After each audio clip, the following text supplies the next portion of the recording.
Hi hello வணக்கம். இன்றைக்கி நம்ம பார்க்க போகிற படம் என்னென்னு பார்த்தீங்கன்னா கருப்பு. ரிவ்யூ பார்க்குறதுக்கு முன்னாடி நம்ம சேனலை மறக்காமல் சப்ஸ்கிரைப் பண்ணிக்கோங்க. பொங்கலுக்கு வரும், தீபாவளிக்கு வரும், அப்படி இப்படின்னு தனக்கு வந்த எல்லா தடையெல்லாம் உடச்சி கருப்பு இன்றைக்கி தான் ரிலீஸ் ஆகிருக்கு. வாங்க ஸ்டோரிக்குள்ளே போவோம். கேரளாவிலேருந்து தமிழ்நாட்டுக்கு வர்ற இந்திரனும் அவங்க மகளும் ஒரு மருத்துவ எமர்ஜென்சிக்காக வராங்க. அப்போது அவங்க ஒரு பை நிறையா நகை கொண்டு வராங்க. அந்த நகையை ஒரு கும்பல் கொள்ளையடிச்சிருது. ஆனால் அந்த நகை சீக்கிரமே கிடச்சிருது. அதை போலீஸ்காரங்க கோர்ட்டில் கொண்டு போய் ஒப்படைச்சிருந்தாங்க. கோர்ட்டில் ஒப்படைச்ச நகையை வாங்க இந்திரன் ஆர்ஜே பாலாஜி கிட்ட போகிறாரு. அவர் ஒரு கரப்ஷன் நிறைஞ்ச ஆளாக இருக்கார். இப்படி மாட்டிக்கிட்ட இந்திரனை ஆர்ஜே பாலாஜி வாய்தான்னு அலைய விட்றாரு. ஒரு கட்டத்தில் நகை கிடைக்காதுன்னு முடிவு பண்ணி போய் ரொம்ப மன உளைச்சலில் இந்திரன் கருப்பசாமிக்கு மிளகா அரைச்சி பூசுறாரு. அந்த நீதிக்காக கருப்பசாமி மனம் இறங்கி கீழே வந்தாராங்கிறது தான் அந்த படத்தோட கதையே. ஸ்டோரி பார்க்க பழசாக இருந்தாலும் ஆர்ஜே பாலாஜி தன்னோட ஸ்க்ரீன் பிளேயில் இன்ட்ரோல் வர பயங்கரமாக அந்த படத்தை கொண்டு போயிருக்காரு. படத்தில் சூர்யாவோட இன்ட்ரோ சீனே ஒரு 50 நிமிஷத்துக்கு மேலே தான் வருது.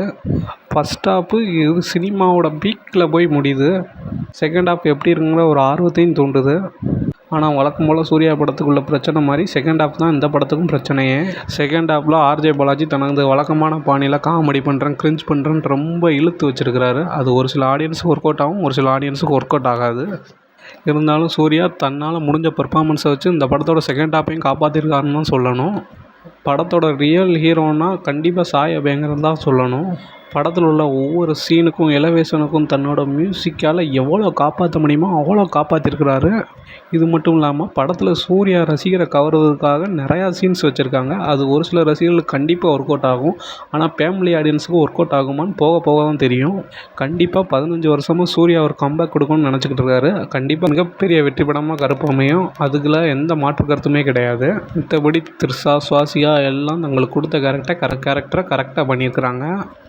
ரொம்ப நாள் கழித்து ஆபாசம் இல்லாமல் இரட்டை அர்த்த வசனம் இல்லாமல் ஒரு நல்ல படம் பார்த்த ஃபீலிங் கண்டிப்பாக இருக்கும். ஃபேமிலி ஆடியன்ஸ் கண்டிப்பாக கூட்டமாக அந்த படத்துக்கு போவாங்க. இந்த படத்து மேலேயும் பல விமர்சனங்கள் இருந்தாலும் கண்டிப்பாக சூர்யாவோட முந்தைய படங்கள் மாதிரி இல்லாமல் மிகப்பெரிய வசூலை கொண்டு வரும். செகண்ட் ஹாப்பை மட்டும் கொஞ்சம் சரி பண்ணியிருந்தாங்கன்னா இது ரொம்ப சூப்பரான படமாகவே அமைஞ்சிருக்கும். இருந்தாலுமே இந்த படத்தை கண்டிப்பாக தேட்டரில் பார்த்துருங்க. இது கண்டிப்பாக ஒரு தேட்டர் மெட்டீரியல் படம். நிறையா சீன்ஸ் கூஸ் பம்ப்ஸாக இருக்குது. அது தேட்டரில் மட்டும்தான் ஒர்க் அவுட் ஆகும்.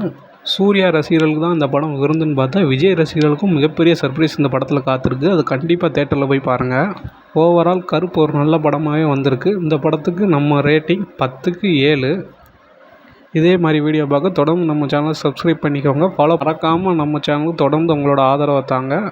நன்றி, வணக்கம். அடுத்த ரிவ்யூவில் பார்க்கும் முறை உங்களிடம் விடைபெறுவது மாறி.